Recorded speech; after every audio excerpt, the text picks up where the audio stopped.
My name is Ilyas Mhanna, and I'm the director of the Center for Middle East Studies at Brown University. I'm pleased to welcome you all to the first webinar in a new series entitled Vision 20XX, which explores various nation-building projects that have emerged in the Middle East and North Africa over the past decade. Articulated in the form of ambitious vision documents, for example, Saudi Vision 2030, UAE Vision 2071, and so on. These national agendas reflect a diverse set of aspirations for social, economic, and political change, often shaped by input from private consultancies, global NGOs, and government authorities. This series brings together scholars, journalists, and professionals in different fields to explore what may be called the envisioned community, conceived by these national programs, and to consider what effect they will have on the future of the region. Today's event will explore perhaps the most visible dimension of the envisioned community, the so-called Giga-Project, a term that has emerged to describe a massive initiative costing billions of dollars that seeks to have a transformative impact on a country's economic activity, social fabric, and the story that it tells about itself, both to its own people and to the rest of the world.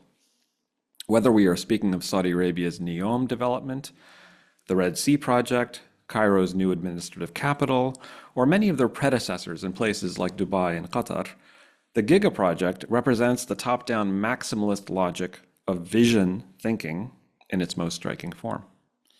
Our two speakers this morning are internationally recognized experts on this topic. We will begin by hearing from Andrew Lieber, an assistant professor at the Department of Political Science at Tulane University and a fellow at the Carnegie Endowment for International Peace. Professor Lieber's research focuses on the politics of contemporary Saudi Arabia and the Arab Gulf monarchies. He earned his PhD from Harvard University and his BA from Brown. Welcome back, Andrew. Our second speaker, Vivian Nereim, is an award-winning journalist and the first Gulf bureau chief for the New York Times, covering the 7 countries of the Arabian Peninsula. Her reporting has focused on the ways that these wealthy states have accumulated vast geopolitical influence, but she has also been drawn to telling the stories of the everyday lives of people in the region as they navigate the changes reshaping their countries. Previously, Vivian was a reporter for Bloomberg News in Riyadh, where she has been based since 2015. She graduated from Yale College in 2009. I've asked our two guests to speak for about 10 minutes each, after which time we'll have a panel discussion and then open things up to our webinar audience. Please feel free to submit questions through the Q&A function, and I will do my best to synthesize them for our guests. Andrew, I'd like to begin by inviting you to give us a broad brush view of what Saudi Arabia's Vision 2030 is and where things stand today, just 5 years away from the ostensible completion of the project. A lot to cover in terms of what exactly Vision 2030 entails. In technical terms, as you note, this started out as a 2016 white paper aimed at addressing a lot of economic pressures on the Saudi state at the time. Oil prices had dropped quite considerably, and there were questions about the sustainability of a lot of the Saudi government's financial commitments toward its citizens and in other directions. That white paper was presented by then Deputy Crown Prince Mohammed bin Salman, who is now the de facto ruler of Saudi Arabia, despite being, in de jure terms, the Crown Prince. Well, I could talk maybe more in the Q&A about where that white paper came from. In the decades since, Vision 2030 has become more of a catch-all term for a wide-ranging set of top-down changes to Saudi Arabia's economic, social, and political structures. Taking those in reverse order, on the political front, the vision became a vehicle for the personalization of power under the Crown Prince in terms of eliminating many of his rivals within the royal family or outside of the royal family, putting many loyalists in charge of existing state institutions, particularly coercive institutions like the Ministry of Interior, and empowering new institutions like the Public Investment Fund, which is effectively a sovereign wealth fund for investing the Saudi state's money in new economic ventures to achieve this agenda and kind of bypass some of the existing state institutions that were fairly moribund for the Saudi state. In addition to repression at the elite level, I should note that there's also been considerable repression of the even limited arena or limited ability for ordinary citizens to offer even polite criticism of the government, which has seen the arrest and long-term detention of numerous activists inside the country. And of course, most notably, the assassination of journalist Jamal Khashoggi, actually 7 years ago today. Um, on the cultural front, though, a lot of these new state institutions were deployed in order to reduce the monarchy's political catering to and political reliance on a class of religious clerics, in an effort to shift the bases of the Saudi state's legitimacy from an appeal to religious orthodoxy to instead a combination of appeals to a specific Saudi national identity and also demonstrated performance of the Saudi state in delivering new kind of, some degree of new material well-being, but also new sort of entertainment and cultural opportunities for citizens.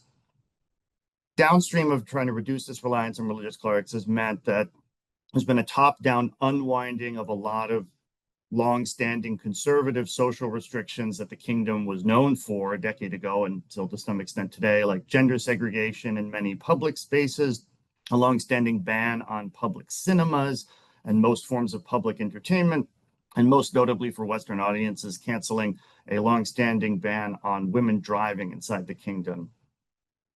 Additionally, while sort of this cultural shift was an aim in its own right, it also was intended to lay the groundwork for a more fundamental economic transformation of the kingdom, diversifying the Saudi economy into new sectors, and presenting the kingdom as a more welcome destination for foreign capital and even foreign tourists, while opening up kind of new economic sectors as well.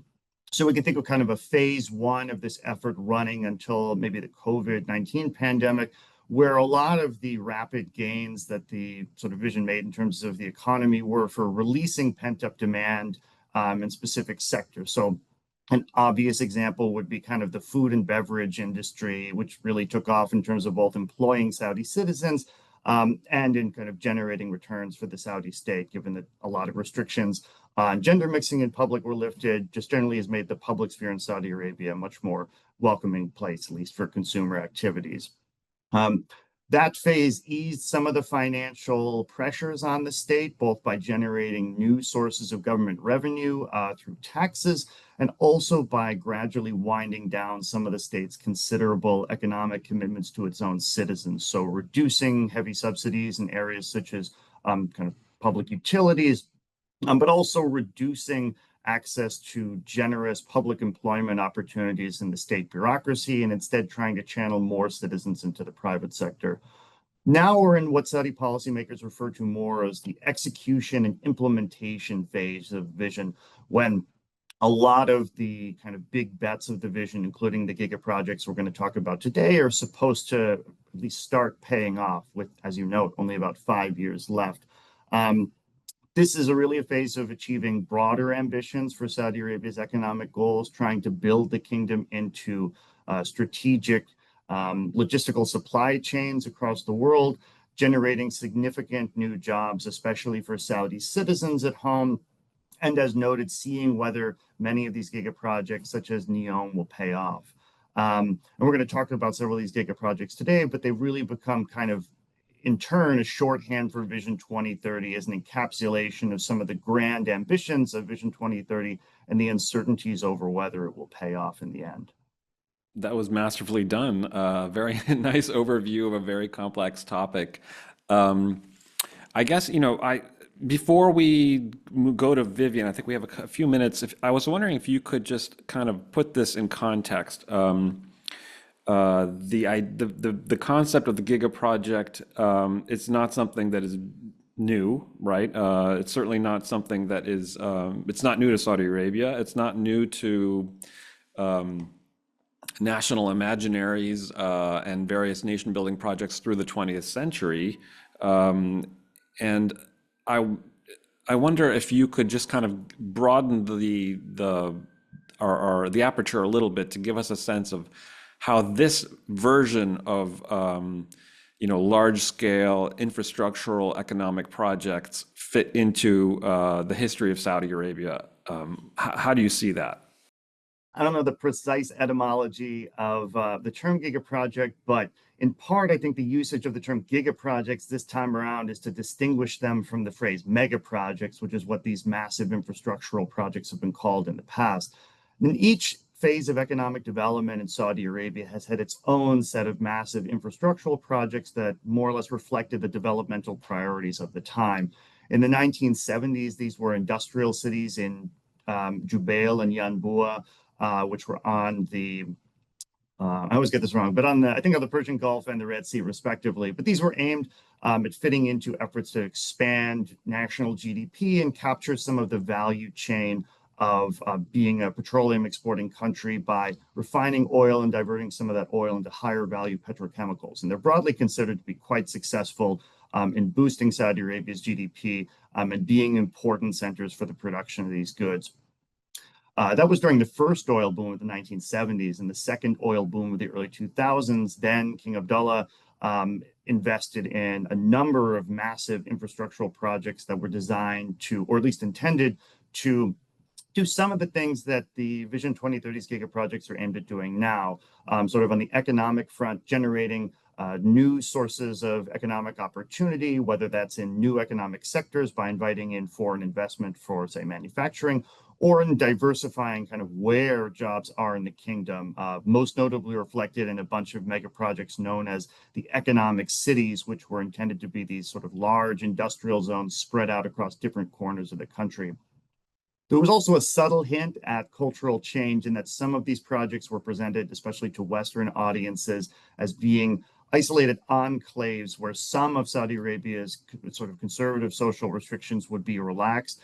That never sort of fully paid off, except in kind of a science and technology city called the King Abdullah University for Science and Technology, which still has been a pretty successful investment of that time era. But broadly, those projects ran aground in terms of cost overruns, many of the logistical difficulties of carrying out these projects that I think Vivian will discuss further in the context of NEOM, and kind of live on primarily in the Dave Eggers novel Hologram for a King, where the King Abdullah economic city, one of these economic cities, features quite prominently.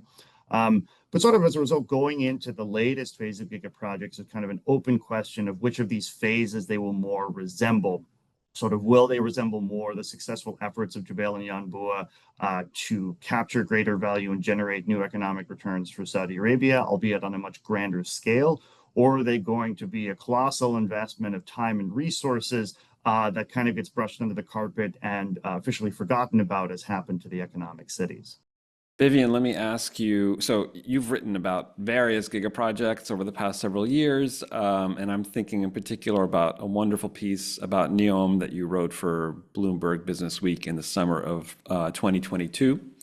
So could you bring us up to date? You know, where do things stand with NEOM, with the other giga projects in Saudi Arabia? And yeah, why don't we start there, and then I'll have more questions for you. I love consuming Neom marketing material. I think it's really fascinating. As I was preparing for this, I was trying to remember like what was the first mega project that I personally had written about in the Gulf, and I think it was actually the Gulf Railway, the GCC Railway project, and that was well over a decade ago. And of course, anyone who's been to the Gulf recently knows that there is no GCC Railway. So obviously there is there's quite a history of mega projects in the Gulf, like Andrew said, some of which have been more successful than others. And of course, the idea of like a leader building a brand new city that is, shining and marks their legacy is not by any means unique to the Gulf. It's not even unique to, sort of contemporary or modern history, right? You can go way back to emperors and kings. The myth of a blank slate is, of course, a very attractive one. And in the Gulf, you have Lusail in Qatar, you have the Blue City in Oman, which I heard has recently been revived. You have Masdar City in the UAE. And then you just have this huge number of projects in Saudi Arabia today. I mean, even in Riyadh now, when I drive around the city, you just see this massive amount of cranes. Daraiya is like this just enormous project. I've never seen more cranes in my life that is happening on the outskirts of Riyadh. As sort of like a cultural luxury housing, museums, art, golf, leisure, entertainment mega project that they're pouring tens of billions of dollars into. But NEOM, of course, is the most, fascinating one to a lot of people. And I think it was partially because it was designed that way. I think NEOM has always been intended to grab attention, um, almost as a primary motivation, right? There's obviously a lot of other motivations for it, but so much of it is marketing, so much of it is renderings, and at this point, on the ground, as far as I'm aware, nothing is actually opened yet, right? Sindala, the island that was in that video, has been built and there was a launch party, but you can't actually go there right now, for various reasons. They still haven't actually opened it to the public. Everything else is still kind of a construction site. It's definitely, they have built some things, they've made progress, they've dug a lot of earth up for the line, but nothing is actually physically really on the ground there besides the employees who have moved there, of whom there are, many thousands. I think what all of the mega projects in the Gulf that I've covered have in common is that they are, there's a lot of fancy renderings. There's often a focus on kind of luxury and futuristic ideas, advanced technologies, and there's a very heavy involvement of foreign consultants. And I do think that this point is important, and it's very much true for NEOM. So when I, decided to write about NEOM, it was about 5 years after NEOM had first been announced. So NEOM was announced in 2017. And around kind of mid 2021, 2022, I started to get very interested in kind of digging deeper. And so I spoke to as many people as I could who were inside NEOM, who were either still working there or who had left, of which there was many because there was a very high churn of employees for a lot of reasons. And I got a lot of internal documents. I started to try to understand even like it's been 5 years. What has happened at this point? What hasn't happened and why?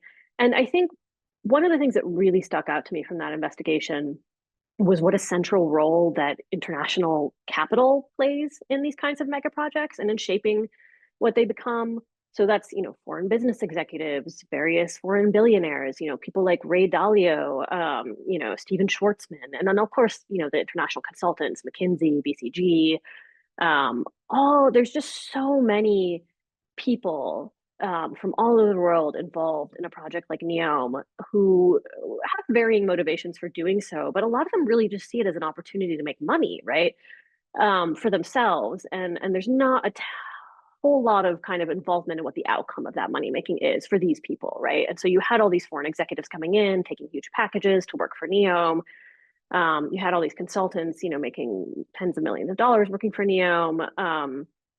And they're not necessarily going to be around to see what happens. So I thought that was kind of in a lot of ways a real tragedy to what I felt that I uncovered in the piece, was that there was so much money that was just going into NEOM, but then out all over the world. And sort of one of the jokes that one of the bitter former employees told me was that the employees would joke amongst themselves that NEOM had built more real estate outside of Saudi Arabia than inside Saudi Arabia, because essentially these foreigners were coming to the project, taking huge packages, and then buying a retirement home in Europe or somewhere, So I thought that was kind of very interesting, but also very sad in the way that was playing out at the time. And one of the analogies that often comes up when you're talking to people who work for NEOM or who have worked for NEOM is the kind of the fairy tale of the emperor's new clothes, essentially. There's this idea that these, the fraudulent tailors are coming in and designing a fantastical outfit for the emperor. And because he's the emperor, nobody can tell him, that these guys are frauds and they're not actually designing anything. And he walks out on the day of the parade and he's naked. And it's because nobody had the courage or the wherewithal or the motivation or the reasoning to tell the emperor that this robe, this outfit, this project is not working or has something unrealistic about it. And I think a lot of people inside NEOM had that sort of sense that they were catering to this sort of like imagined desires of the prince, who was very involved in the project, almost on a daily basis, from what I understood. And that kind of circle of executives and some people who were baby fraudsters, some people who were legitimate, who were sucked in and really believed in what they were doing, and consultants and bankers and all, then billionaires who fly in on and then put their yacht outside of NEOM somewhere. All of these people were sort of swirling around the prince, creating this vision with him, almost kind of an aspiration to what they thought he wanted. It was very interesting to me. And of course, it has a lot of science fiction elements kind of baked into it. Prince Mohammed is very interested in science fiction, has always kind of openly said that he's a big fan of science fiction. And there were a lot of elements of the project that were very explicitly designed to kind of appeal to sort of a science fiction ethos and aesthetic, to the degree that they hired kind of Hollywood film designers who had worked on films, like Guardians of the Galaxy, to sort of design actual elements of Neom, right? People who are film designers were brought in to design projects for Neom. And then those projects were kind of sent off to the architects to say, make this work with, gravity and the laws of physics. So it was, I think, really illuminating and kind of just digging deep into this one project. And I'm sure there are elements of it that are present in a lot of projects, mega projects around the Gulf and around the world. But in a way, it is almost kind of unique, right? Neom is the biggest. I mean, I struggled to kind of make this comparison when I was researching it, but I think it probably is the largest construction project that anyone's ever planned, in the history of the world, right? Just its sheer scale is almost impossible to comprehend. The amount of concrete, the amount of steel, the amount of window glass that would go into a project like this is just, it's completely unprecedented. I think when we look at where it is today, it's really important to keep in mind that the financial backdrop has changed a lot since 2022 when I wrote this. There's been a lot more financial strain overall in Saudi Arabia. And the mega projects in particular, combined with a lot of other factors, have really been straining the budget. The budget is not in surplus, and in fact, even if you look at the past 10 years, it was only in surplus for one of those years, right? The country has been running deficits. And I think just this week they announced that their kind of projected deficit for this year is going to be about twice what it was expected to be. So there is a lot of spending that's going on. And there has been a real kind of retrenchment all across the government, and particularly across the mega projects in the recent past 2 years, maybe, of sort of looking around, doing audits, trying to understand. Neom in particular had a very large internal audit, trying to understand where this money was actually going. There's been a lot of kind of cutbacks. There's been sort of project timelines have been stretched out or scaled back. So there has been a real kind of like come to reality moment in a way. We haven't seen one of these really grand new projects, launched in a rendering video from Neom in a little while now. And I think there's a reason for that. Where they're going to land is very hard to say for me at this point. I think there are some projects where, there really is quite a lot happening, like the IA. Neom is a lot harder to understand where it's going to end up. It is obviously a huge priority because they've spent so much on the marketing of it. But at the same time, I think there's an understanding now in the government that resources are limited and that they have to be spent very wisely. So I think there's a lot of rethinking of how and where that money is going to be spent. One thing that has been on my mind as I've thought about, as I've kind of watched from afar and covered, and, I've been interested in this sort of as a layperson who is not, I'm not someone with an academic expertise in this particular area, but I've been struck by the question of like the degree to which intra-GCC competition is somehow part of the backdrop to understanding this. Like, before the Giga-Projects era of Saudi Vision 2030, like the most visible locus, or the place that probably was most well associated with this kind of large scale, very flashy building projects was probably Dubai.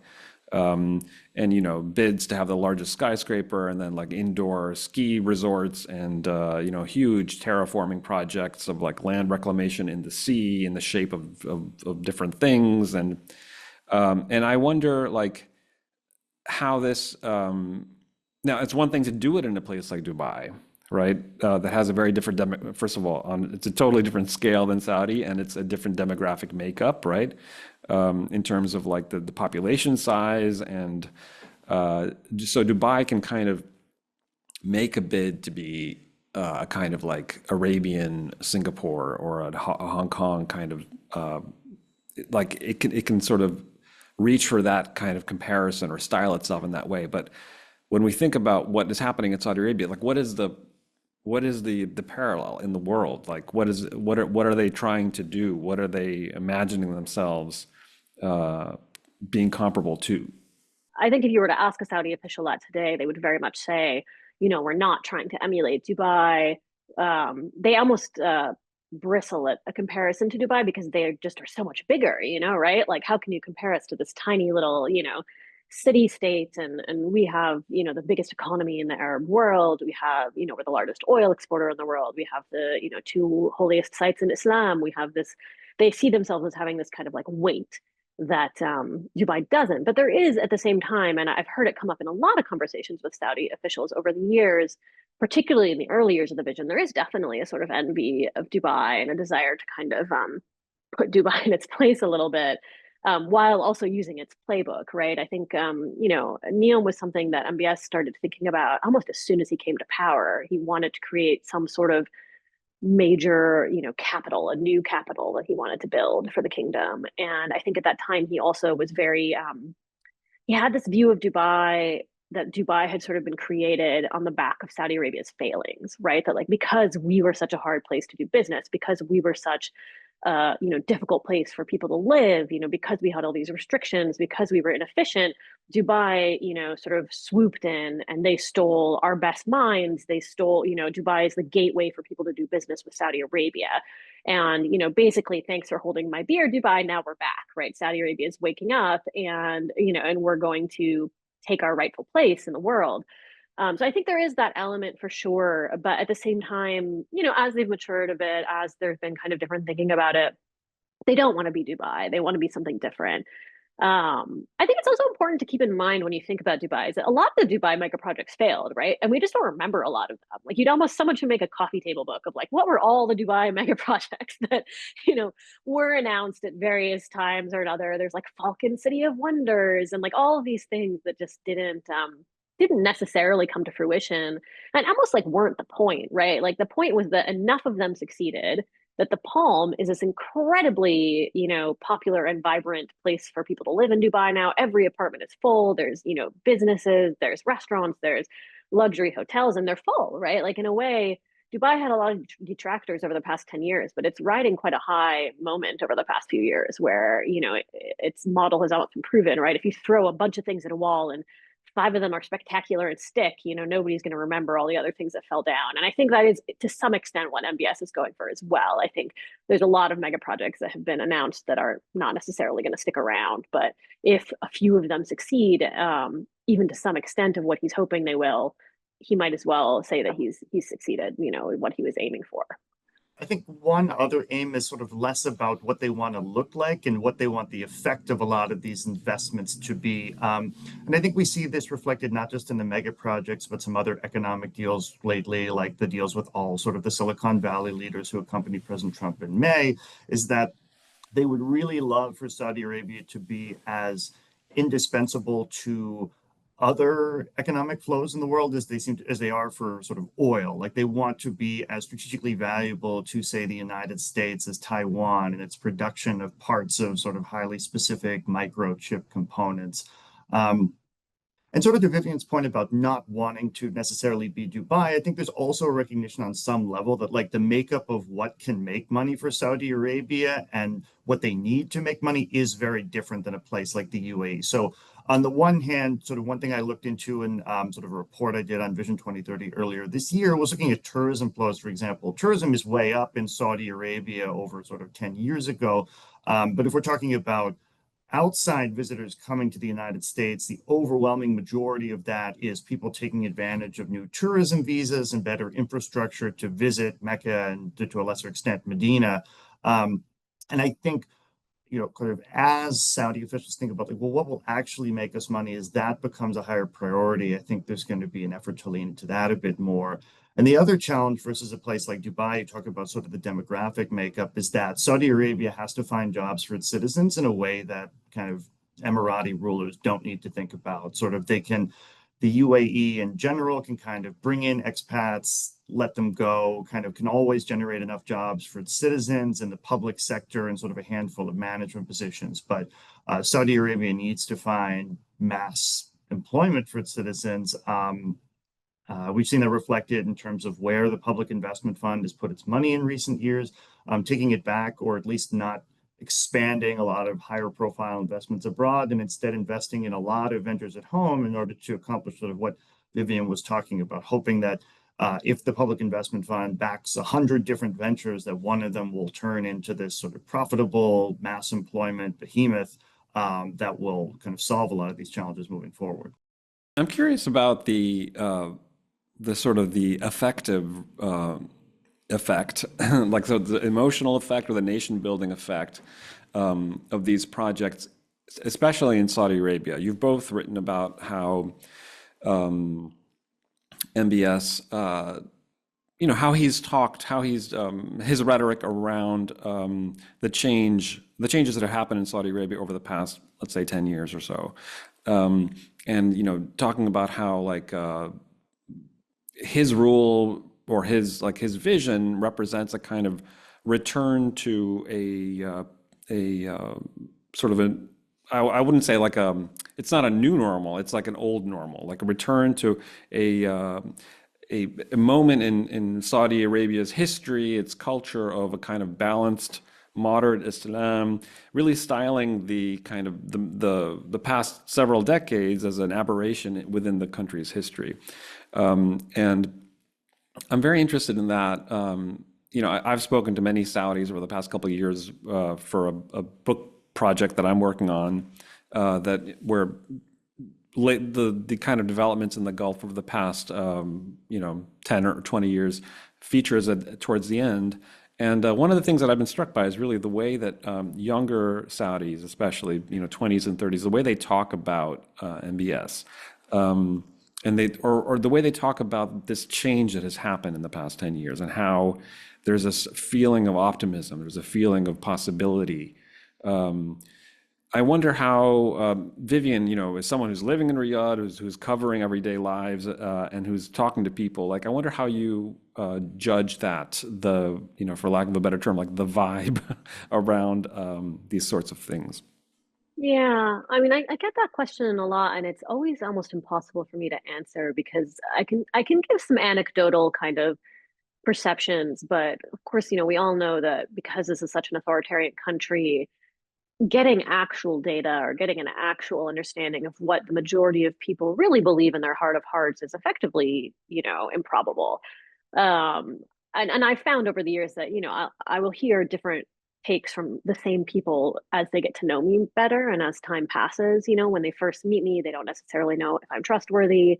They don't necessarily know what they can tell me. That I'll get sort of a more careful answer, then they'll become more critical over time, or even not always that way. I have met people who were quite critical of the vision and of these projects in the early years, and because they, for a variety of reasons, have ended up benefiting, they're employed pretty well now. They're, have more social freedoms, particularly for young women. They actually their vibe is good now. They're like, you know what, I was pretty grumpy 5 years ago, and this guy's okay. So there's so many different views. It's a country of there's about 20 million Saudis, and then 10 million foreigners or more, and it's just so complicated. I do think that there is definitely an element where there are many people who have been kind of galvanized by the idea of having this project, right? And I think if your alternative is just kind of sitting in a country that's stagnating and speeding towards a wall, basically, right? Of course, this is more attractive, depending on who you are, to have a project, to have a goal, to have something that everyone is working toward. And I think particularly among kind of like young elites, people who are English speaking, people who are highly educated, there's been a lot of kind of migration back into the kingdom of people who didn't necessarily think they were ever going to come back, who want to be a part of what's happening. I think it's harder for me to understand, and I do see some people have asked questions about this. It's harder for me to understand how that kind of trickles down the kind of class ladder and what really reaches kind of lower income Saudis. I think there sometimes is there's a real separation, when you talk to kind of lower income Saudis who are really working class, who are just kind of trying to make ends meet, who are dealing with higher VAT, higher gas prices, working at a cash register, working, as a delivery driver. These kinds of things are kind of out of their realm. They're fantastical. They are, as most of us are, more concerned with kind of everyday issues. Like now I have to pay for parking in Riyadh, what an indignity. So it's just, I don't know, it's very complicated to figure out. I do think that like Neom has this very like important aspirational branding quality, and when I say that the branding and the marketing is an important part of it, I think sometimes Western audiences hear that as, oh, it's about the people sitting in New York, but no, it's just as much a branding project directed at Saudis, right? What is our country? What is our potential? I think the national consciousness was kind of down on itself for a long time, right? Like everybody looks down at us and thinks that we're like kind of the butt crack of the world. And there is this sort of like sense of empowerment now of like, we don't, we have beliefs, we have aspirations. The US is now the butt crack of the world, essentially, if you talk to kind of an average Saudi these days. And I think that the mega projects do kind of play an important role in that imagining, but it's impossible for me to say. And the longer I stay here and the more people I talk to, the less sure I am what people actually do think. Yeah, it's important, I think, also to make clear that Vision 2030 is not just about like brick and mortar investments and like large scale building projects. We're talking also about a total transformation in the various other aspects of the economy. And like, the people that I've been interested in speaking to are involved, in the arts and in AI and in those areas. And like, Saudi Arabia now has a film industry. Like I talked to actors and screenwriters and directors who are like, and it's really an interesting thing that is emerging. Andrew, I watched a video with you recently where you were talking about how like Saudi has become like the podcast capital of the Middle East, and there's like big production studios that make these like very podcasts with a very broad circulation. So it's not just like putting up huge like bizarre buildings in the desert, right? There's another dimension here. Kind of when I think about the transformation, there are definitely like a lot of winners from Vision 2030. Absolutely, kind of the arts and culture area. I mean, I think there's a pretty good case for Saudi Arabia being well positioned to dominate a lot of Arabic language cultural production. You have a lot of very educated individuals who are kind of very cosmopolitan, very aware of kind of global cultural trends, movie production. You've had the production of movies like Night Courier inside Saudi Arabia that have done like pretty well domestically and regionally as well, and are kind of taken seriously by the global kind of festival circuit.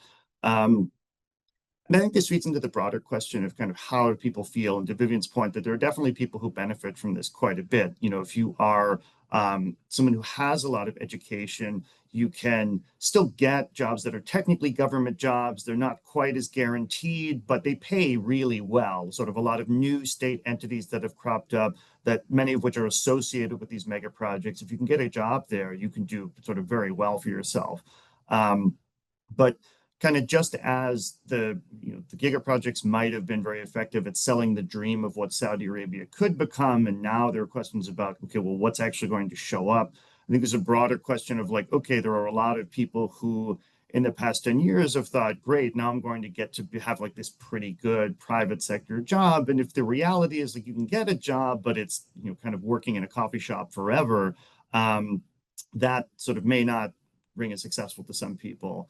And you also will have generational turnover sooner or later. Like there's, I think, a lot of people who can do the direct comparison now between like, okay, how was Saudi Arabia like when I was in my 20s or my 30s, 10, 20, 30 years ago, and say, well, wow, it's so different, and can say, again, no way to know if this is everyone, but can at least think, well, I may have my criticisms of the leadership of the crown prince, but look at what they've been able to accomplish. But pretty soon you'll get a generation that can't remember any of that and sort of takes the reality, the kind of the entertainment reality for granted, and ask questions about like, okay, well, like what, why aren't we like Dubai? Like, why can't everybody attain the kind of standard of living we see in the UAE whenever we visit?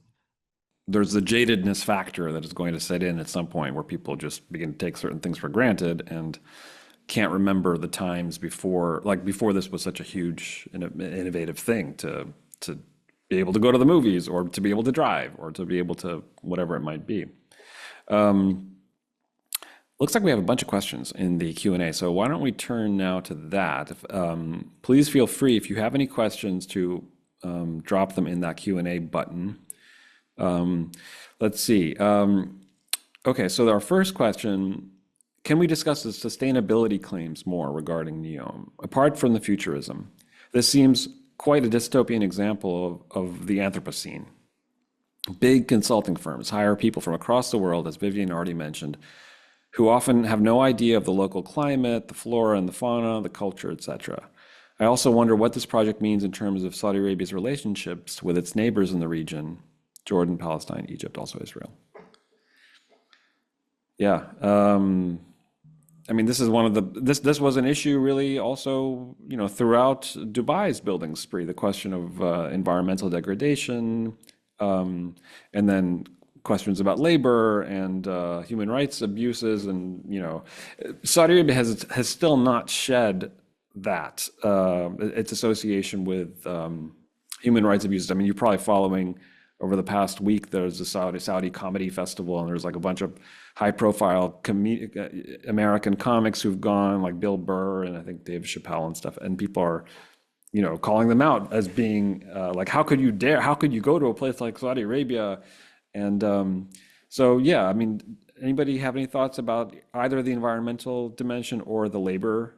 I guess I could take a stab at kind of the environmental situation in that, yeah, sort of on the one hand, like there are things that have happened in the past, 10 years or so that are less publicized, but that have been maybe beneficial for the environment. You've reduced some subsidies, which means that there's more efficient use of power inside the kingdom.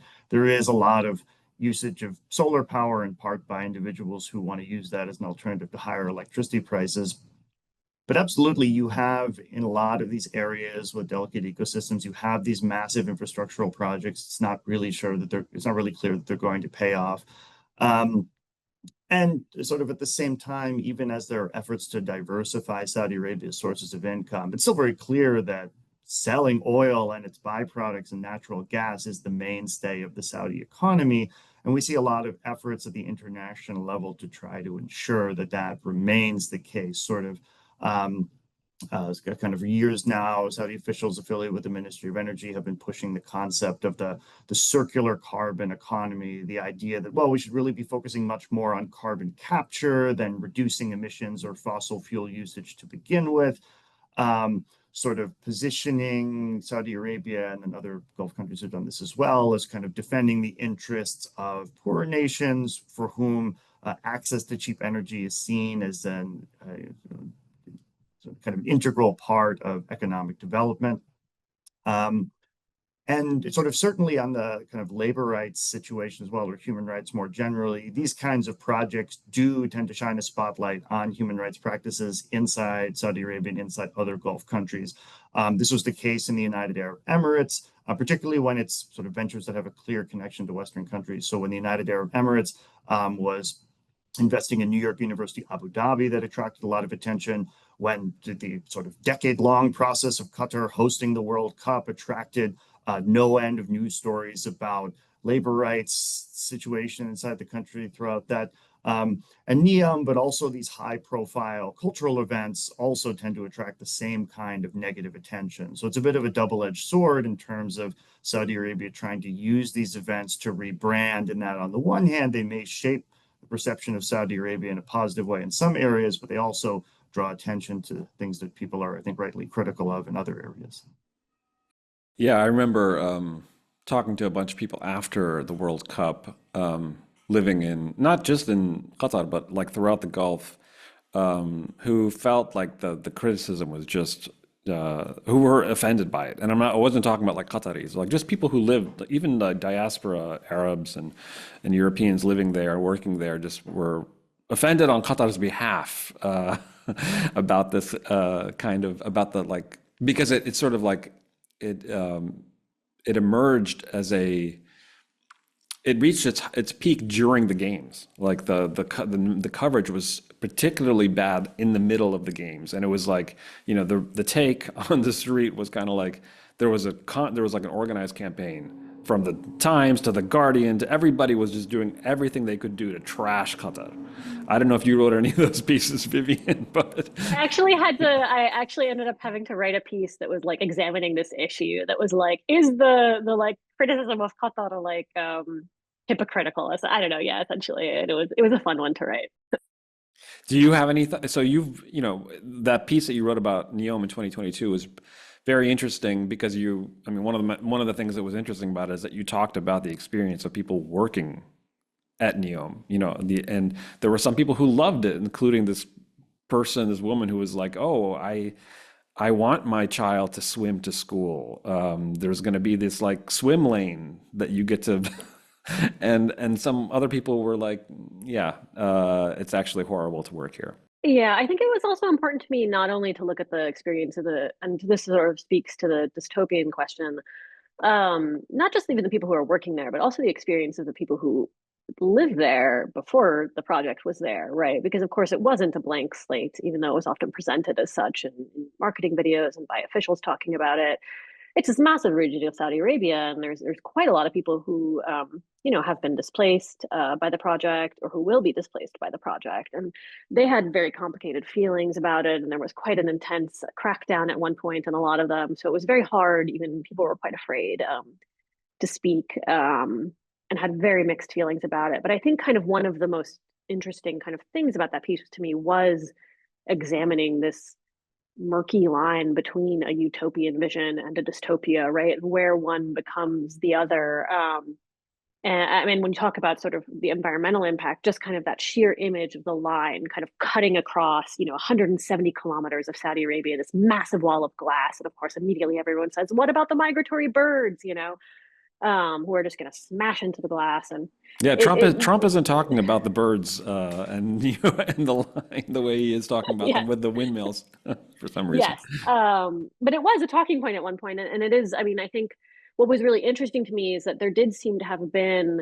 I kind of was trying to trace, like aesthetically, like where did this particular vision of the line come from, and it was kind of this interplay between Tom Main, this sort of like star architect who came up with the idea for a linear city, and then like MBS wanting it to be like a single building, and then possibly some of the Hollywood production designers getting involved and sort of creating kind of imaginary ideas of this single building that like wrapped around the whole country, which of course echoed this kind of project by this architecture firm called Super Studio back in I think the 60s that was this like this thing called the continuous monument. And it was of course not a real project. It was this kind of imagined building that wrapped around the entire planet, and it was intended to be a dystopian vision, right? It was intended to be kind of an examination of kind of the ravages and the horrors of these mega projects that kind of just wipe out, all of the local culture and the local vegetation and all of that.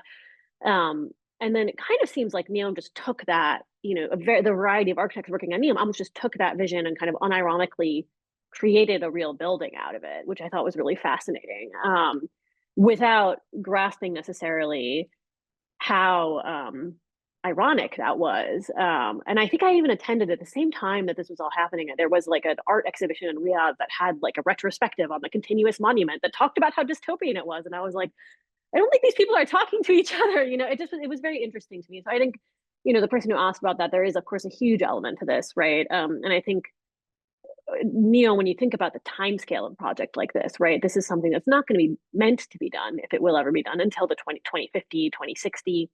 You would think that climate change would be really front and center about everything that they speak about. And in reality, I have found that not to be the case. It's sort of part of the rhetoric, it's part of the marketing, it's part of the packaging, but it's not baked in the way that you might imagine it would be. I mean, I've been to the Neom in the summer, and it's already, it's incredibly hot and incredibly humid and already barely livable this summer.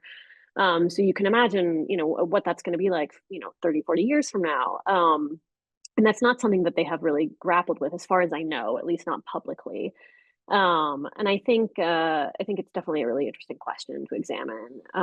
In terms of its relationship with the neighbors in the region, I mean, I think Neom is very kind of like deliberately tucked into this corner of Saudi Arabia that is not only an incredibly beautiful place, just as a kind of natural landscape, there's mountains, there's this incredibly deep blue sea, but also it's right next to Israel, right next to, Egypt, right next to Jordan. I think that, the idea that there could be a lot of kind of shared economic interests there. But so far, I mean, none of this has really come to fruition. There was talk about a bridge that was going to connect Neom to Egypt, and that's not happening right now. Yeah, if I could just jump in again on sort of the sustainability question, sort of one project to keep an eye on in terms of the Neom ecosystem of projects was mentioned in the video Trojena, this mountaintop ski resort in northwestern Saudi Arabia. And to be fair to Saudi Arabia, the mountains of northwest Saudi Arabia do get some snow occasionally, but not enough snow to sustain a Swiss Alps style ski resort. And kind of I'd be fascinated to ever learn what the bureaucratic process was behind it. But I think similar to this concept of the emperor's new clothes, people were kind of outbidding each other in different parts of the Saudi bureaucracy. And someone thought, like, I'm going to show the big boss, like, we're going to bid on the 2029 Asia Winter Games. And they put together, I guess, a very effective slide deck because Saudi Arabia is hosting the 2029 Winter Games in Neom. So the folks responsible for Neom and Trojena have to figure out how to get a vast artificial lake pumped up the side of a mountain in order to sustain an almost entirely artificial set of ski runs by 2029, which will be kind of a big indicator to see kind of how or whether these giga projects will pan out. I don't know, like the hubris is the hubris factor is strong. There's a and I like what you said, Vivian, about the sort of imperviousness to the ironic dimensions here, or the ironic resonances of this whole phenomenon. Okay, well, let's take a look at the Q&A. Let's see. So there's a question here. Hi, as someone unfamiliar with the topic, are there any major examples of these idealistic plans in Vision 2030 that have actually been realized? And what success have they had as economic ventures? So, Andrew, you actually alluded to this a little bit earlier, but maybe you could give us a little bit more specificity about like what dimensions have actually worked out. One broad point I'd make is that I think the focus on Neom kind of distracts from the very real changes that have taken place in other cities, like maybe not so much in some of the secondary cities of the country, but in a place like Riyadh, you have projects that predate Vision 2030, like the Riyadh Metro, that are up and running now and are actually like kind of successful. I was there back in May, and it's actually vastly more convenient to get around the city now that there's a metro. A lot of people take it. It's taken a lot of people and cars off the road. There's a lot more business parks, a lot more kind of things there. So I think like a lot of the lifting of restrictions on everyday economic activity has been quite successful. In terms of giga projects, though, it's kind of harder to point to recent successful examples. Maybe one at least successful from a kind of image nation branding perspective has been the investments in Alola, which I used to know as like Badet and Saleh, but it's like a set of Nabatean ruins near kind of in northwest Saudi Arabia as well. There's been a massive investment in the hotel industry there. It's become a site for marquee cultural events, has produced a lot of good, what the kids would call tremendous content for social media platforms. But kind of even here, when you poke into it further, there are kind of questions about how successful it's been. There's been an extraordinary investment of money in there that will take quite a while to recoup. The hotel facilities that do exist seem to be pretty great. People are visiting them.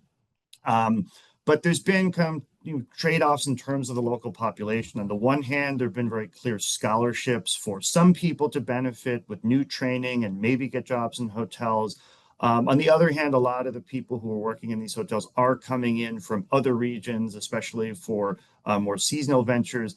And the influx of all of this activity has driven prices up in Alola to the point where a lot of people are decamping for other parts of the country where it's more affordable. So certainly, I guess I got like kind of a side-by-side example in the southern city of Abha more recently this year, where on the one hand, these mega projects to drive mountain tourism in the south are like still waiting to take off after a while. But you can look around the city and see that local business people have taken things into their own hands. There are more hotels available now. You can find really high-end coffee shops that in the past you would have only found in Riyadh down there.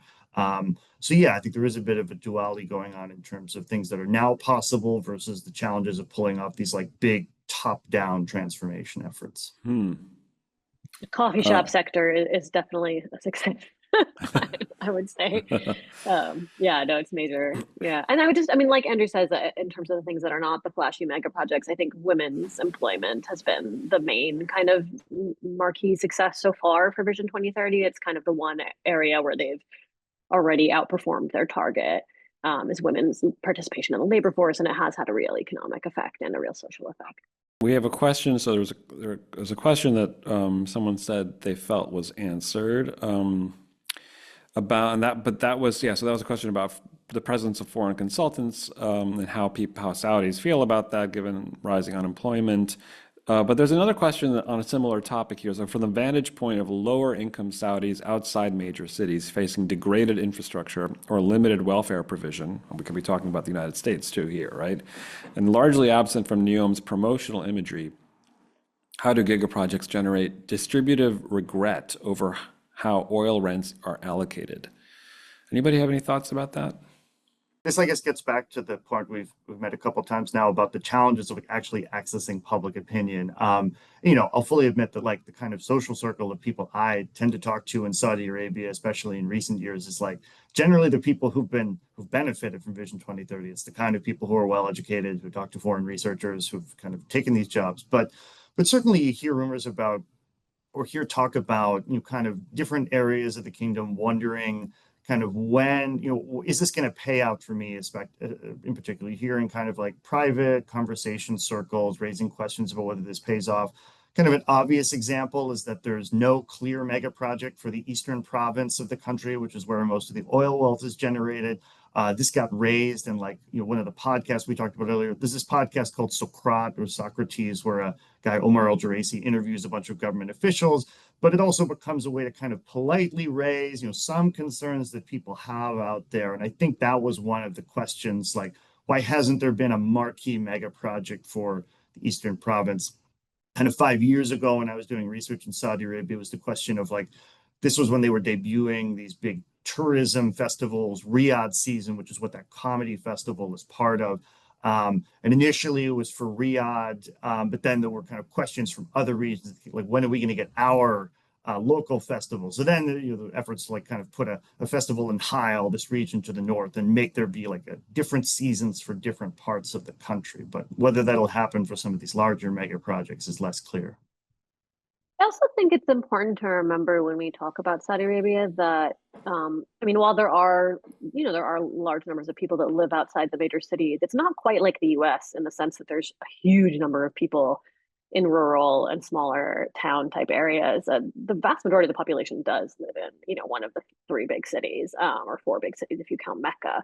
And Riyadh is becoming increasingly, there's this magnet for people moving there. So a huge number of people do live in Riyadh and are theoretically going to benefit from these big projects, from the metro to this, King Salman Park, which is like a gigantic, 4 times the size of Central Park type project that is, as far as I can see from the cranes, making some progress. And I think it's important to remember that the city like Riyadh, even within this city, has huge disparities in wealth and in access to even access to social changes.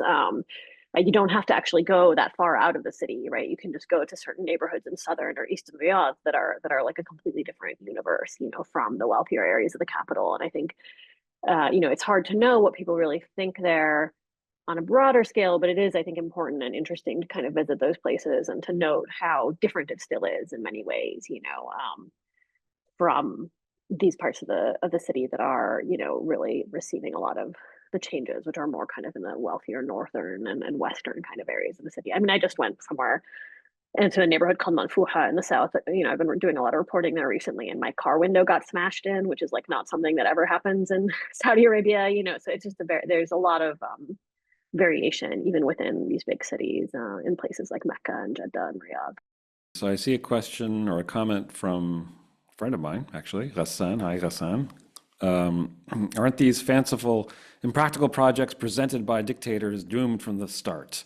Just look at NEOM and how it violates practically every urban principle advocated by Jane Jacobs. Personally, I'm convinced that such projects as NEOM end up being a wasteful use of resources that no person should ever attempt. That's a take that one hears quite a bit. It leads actually quite nicely into a question on a related topic that, let me just read this. So NEOM and the Giga-Projects make no attempt to integrate Saudi society. They are built in the empty quarter or in places without historic reference or settlement. Can you speak to how this approach compares to, say, Mshreib in Doha or projects in Oman that are grand experiments at urban renewal with a vision for social engineering? In other words, what are the ontological, social, and cultural implications of building grand cities without reference to the past? Despite the marketing rhetoric of hyper-scientific modernization, are KSA Giga-Projects a step forward toward entering globalization beyond oil exportation, and also a step backward toward redefining a highly insular and segregated society? That's a rich question. Anybody have any thoughts?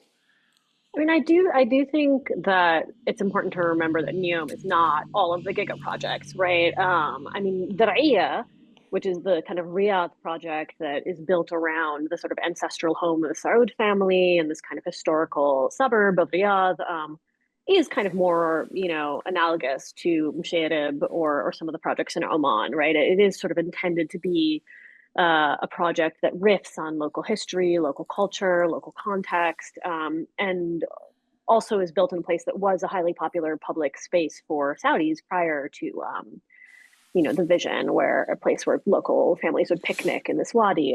So I think there are variations and there's different kinds of things that are happening with the different mega projects that are all they're not all sort of in the model of NEOM. Obviously, Giga projects have gotten off the ground in previous eras of Saudi Arabia, but sort of something like this, I think, reflects in part the fact that there are like even fewer checks and balances on Saudi leadership at this point in time. Even though Mohammed bin Salman had been thinking about projects like this since at least the start of the planning process for Vision 2030, it's only after he eliminates his key rival, one-time Crown Prince Mohammed bin Nayef, that he announces this city and starts talking about some of these major programs, especially up in NEOM. And yeah, on the question, I'm not as familiar with kind of the Qatari and Omani efforts, but certainly the last wave of mega projects, some of those economic cities I mentioned were presented much more as, kind of, what is it, like having these both ways, and that they were going to be this new zone where kind of the red tape of Saudi bureaucracy didn't apply as much. Maybe the social restrictions didn't apply as much, but they'd be located near existing population centers. Not all of them, but certainly some of them. There was supposed to be an economic city near Medina, one near the northern city of Hyle, and one near the city of Jazan in the south. And of those three, Jazan city is the only one that kind of got somewhere. The project got bounced around different Saudi entities for a while, like Aramco had it for a bit. There's like at least some economic activity there now. There's I think like an oil storage site and a mango processing plant. But certainly not kind of to the same, nowhere near what it was presented to the local population when it was kicked off now like almost 20 years ago. So I think certainly with something like NEOM and mega projects like that, there's a focus much more on let's pick a spot where there isn't anything existing so we can kind of completely remake everything from scratch. But as Vivian notes, there's other places that are being reworked and revitalized, like one of the Abdullah era projects, the King Abdullah Financial District, which is going to be this new set of towers in Riyadh to be the basis for the kingdom integrating global financial markets. Kind of sat as this empty marker or near empty marker of like the failure of that era for a long time, but now is getting better integrated into some of the economic and social changes going on inside the kingdom, and is a lot more accessible now that the metro runs by it, so you don't get stuck in traffic just trying to get into the place. I'm thinking also, like as you note, that it's not, or as Vivian noted, that it's not just NEOM is not like all of Vision 2030, and so Al Ula, for example, is part of this whole movement too, and that is an example of precisely of trying to establish a connection with the past, or to invent a past, or to find a usable past for a state building project. But it's true, it's not maybe quite as, the example of Qatar. Qatar is very invested in doing that in a super explicit way with their museums, with extensive kind of cultural institutions like the National Museum, which is kind of astonishing in its its scale, and then of course the Museum of Islamic Art, but then all the various research projects that emerge out of something like Qatar Foundation that is really kind of invested in promoting all kinds of intellectual production, knowledge production in different areas that are, many of which have a connection with Qatar's history and its culture. And So maybe that's what this question was sort of getting at. Those sort of efforts are certainly going on in Saudi Arabia as well. Like, I'm not the one to talk to them, I guess, as much, since I'm a political scientist and the Saudi government doesn't seem to hire that many of us to work on the politics of the kingdom. But certainly you hear talk about, like, research teams being brought in to go research dying languages in the south of the country. There's a huge research effort, I think, in coordination with the French government around Al Lula, which has a lot of restrictions, but is aimed at kind of delving deeper into the past and the current kind of social changes around a project like that. There's a huge archaeological push, I think, to try and kind of, among other things, like back up a claim that the Arabic language originated in Saudi Arabia and not in what is now contemporary Jordan. So there are a lot of these efforts. It's just like it's hard to kind of capture them all, which is why everything gets lumped under the term Vision 2030. We'll have more on those themes coming up later this year, or maybe next year. There's a question from actually one of our postdocs at the Center for Middle East Studies here at Brown, Gabriel Young, who is an environmental historian and a social historian who has expertise in the history of the GCC, who asks, thanks to Andrew and Vivian for sharing these insights. I wanted to ask if either of you see any potential opposition from within GCC firms that are historically state-owned and which are now facing the prospect of privatization under the Vision plans. Do you have a sense of how mid-level managers, not the top-level planners, are responding to this transformation? Are there prospects for opposition at this level of society to the implementation of the Vision plans? One thing to note is that there's not a lot of privatization happening in Saudi Arabia right now. That sort of was the premise when the vision was announced, but in practice, the state is actually taking over more of the economy, right? So you have firms that were more private, ostensibly, like Aqua Power, the renewable energy firm that has now become, a greater percentage of it is owned by the Saudi Sovereign Wealth Fund. I do think, like, there was in Aramco in particular in the beginning, the kind of around the share sale of Aramco, there was some middle management, kind of feet dragging or papers getting lost in the vast cavern of bureaucracy type, opposition going on, if you could call it that. It's hard to know how much of that still occurs. I mean, the state and its private sector in Saudi Arabia are massive apparatus, and there's a lot of different levers. I think people think that MBS can snap his fingers and things can happen sometimes, but of course that's not the case. There's a lot of different cogs and parts of the system that need to move to make things happen. So there are definitely a lot of things that are delayed that may or may not be because of things like that. But I don't think that there are really, there's that many people resisting privatization per se, because in fact, it's almost the opposite, right? There's companies that were part of the private sector that kind of resent that the Sovereign Wealth Fund has taken over so much of the economy in recent years. It's hard to get insight into this, but I do think you get some kind of clash is probably too strong a word, but like differences of opinion, shall we say, across different parts of what is now the Saudi state. So this is purely anecdotal, but I've heard that, like, people affiliated with the Public Investment Fund, this very activist sovereign wealth fund that's charting a lot of investments, really doesn't like NEOM and the focus on it. They view it as kind of a massive waste of capital, which they would rather be putting towards more productive or viable returns that, might fail, but at least have a better chance of succeeding.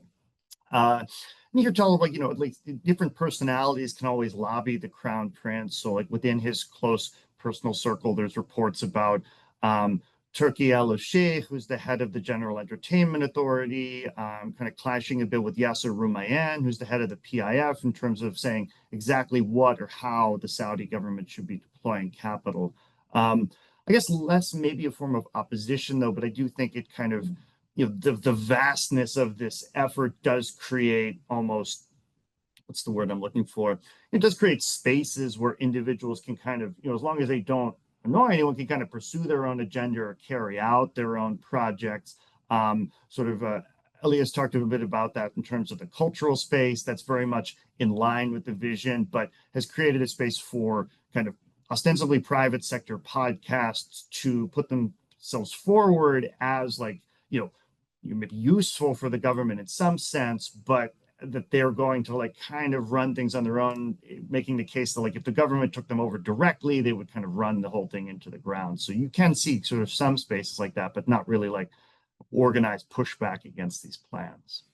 Fascinating. So we have a question here. Let's turn to the relations with Israel. What can you tell us about that? What do you think, for example, of the direct and indirect mention of NEOM in the Great Trust Plan that has recently been disclosed? That's a reference to the, let me see if I can get this right, the Gaza Reconstitution, Economic Acceleration and Transformation Plan that was announced by the Trump administration.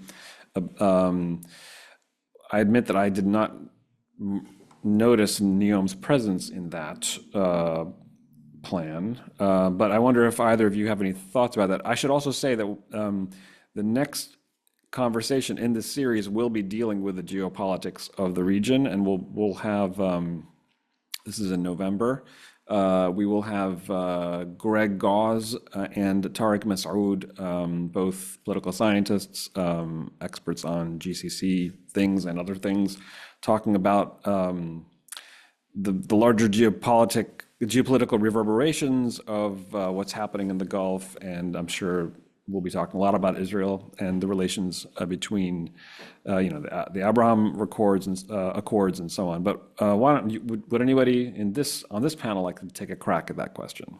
I don't have any direct knowledge of the specific, in the Great Trust Plan, where that comes from. But I do know that in general, there's a lot of kind of hope that sort of the people who are supportive of, expanding relations between Saudi Arabia and Israel, or, between the Gulf countries and Israel, they place a lot of hope on NEOM as sort of this bridge, as this sort of like place that they think is going to connect, Israel and Saudi Arabia almost like explicitly, business, tech, all of that. But it's hard to say how much of that is actually baked in on the NEOM side. I think, when NEOM was announced, that might have been something that Prince Mohammed was, willing to talk about more explicitly. I think obviously with the war in Gaza over the past, few years, that has, the landscape has completely changed for normalization and for, between Saudi Arabia and Israel and all of that. It's, it does feel a bit more one-sided now, right? Like you'll hear sort of like the Americans and the Israelis talking about the role that NEOM could play. And I think you might find Saudi officials willing to entertain that. But in reality, I don't think, and I could be proven wrong any day, but I don't think that any sort of normalization or direct dealings are around the corner, given everything that's going on right now. What exactly is the role that people imagine NEOM playing in that? Just like it literally like physically, like, you could like it physically almost like it just right across the water. There's, an Israeli town. And so it's just so close there. So there's this idea that NEOM could be, a tech hub where Israeli companies and Israeli investors could move and live because it's a special zone that's not going to be technically part of Saudi Arabia, that kind of stuff, but of course, and thereby facilitate through the business, much like in the UAE, there was business and investment before there was diplomatic relations, that NEOM could be a place where something like that played out. You sort of hear that a lot for pro-Israel types who want to expand normalization. But, realistically, it's very hard to imagine anything like that happening right now. And in fact, the legal framework of NEOM is still not, as far as I know, has still not been nailed down. And that's been something they've been working on for many years. So. Sort of going back to when this was announced, I think that was part of the implication of, among many other things, of placing NEOM there. And that was a time when, for many years, the Saudi government under Mohammed bin Salman was like hinting at moving closer towards Israel, having behind the scenes conversations. Certainly didn't hurt that it was placed there. And you could imagine if there were ever normalization between Israel and Saudi Arabia, that there could be some kind of joint economic activity all around that region. But now I think it kind of points to another challenge of these projects, is that they're kind of hard to move once you get off the ground. So like even as thinking in Riyadh has changed quite a bit, as will be discussed, I guess, in the next, in the geopolitics unit of this series, it's kind of hard to move, a 150-kilometer long trench that you've dug in the desert. Right. Okay, so I see there's a question about press freedom. We've kind of covered that, and and how free people feel to express their views. So I think we'll take the final question here before wrapping up. And this is from a Brown undergraduate. Thank you for the panel. As an undergraduate student in the Urban Studies Department, I'm curious about what types of demographics are the residential projects designed for? Saudi's rising middle class, expatriates, or Saudi upper class? What do you guys think? Could take that, I guess, to start on, I'll speak specifically to the tourism project because that's the one I just kind of wrote about for Carnegie. Always appreciate, questions from Brown undergrads, having been one myself once. That's So thanks right. for that. But Represent. yeah, Yep. of course. Yeah. Yeah, so I think there has been some discussion about this, about the extent to which a lot of these projects really target the ultra wealthy, and that, there may be a profitable strategy. People who dock yachts, I guess, pay a lot of money to dock their yachts somewhere, so that can certainly make some money. But like even the tourism industry publications have commented on how everything being developed by the state seems to be 5-star ultra luxury. And I think at least part of that reflects the fact that that's much higher status and tends to get kind of more attention. And it's even something that even in these kind of slightly stage managed spaces like podcasts where government officials are intervene, that's been a topic that has come up sort of, hey, our listeners are saying, what about, like a 2-star hotel for Saudis who just want to go to the beach. And so it is something that people talk about. I think that the government's line on that would be that, we're just kind of leading the way by investing in the really big projects, and then private businessmen or businesswomen in this case as well can come in and invest in, the smaller scale stuff for ordinary Saudis. You did see a little bit of that when I was in Abha recently. There were some private ventures to invest in kind of like 2-star, 3-star hotels. I stayed in a 3-star hotel. It didn't seem to be directly created by the government. It was fine. But those do seem to be much less of a priority than bringing in some of the ultra luxury stuff. What do you think, Vivian? Yeah, I mean, I would agree with Andrew that that is one of, the most common kind of topics of discussion when you do hear kind of gentle criticisms raised from average Saudis or average, foreign residents here is, okay, can we get a house that we can buy, or can we get a hotel that we can afford? Because there is there is very much a focus on luxury, and then ultra luxury, and then ultra luxury. There's like a lot of arrays within that space, but not as much of sort of just a hotel you can go that's $150 a night or less. That kind of stuff is often very hard to find. They say that that's kind of coming next, and I do think there are a few signs in Al Ula. Like the last time I went there, there's not just the super high end places. There are kind of like smaller, we stayed in some sort of like Airbnb type little farmhouse that was cute that somebody had opened up, and there is some of that happening as well, but it's hard to say how much that's going to expand. I think that there is very much an effort in trying to create more housing for middle class Saudis, but it's not necessarily in the mega projects. Of course, there is kind of like a mega project-y type entity called Roshan under the sovereign fund that is specifically designed to build kind of housing for Saudis, and they've built some nice houses. They are still pretty high end for now, but I think in the future they won't be as much so. It is getting close to 6 p.m. Riyadh time, so I think we're going to wrap up. I want to thank Vivian Nereim and Andrew Lieber for joining me at this kickoff for our Vision 20XX series. The next one, as I mentioned, will be on the geopolitics of the GCC with Professors Gregory Gause and Tariq Masoud. That'll be on November 12th at noon. So noon Eastern Standard Time. So please do sign up on our website, cmes.brown.edu. And let me thank my guests once again for joining us. And yeah, thanks to everybody else for tuning in. Bye.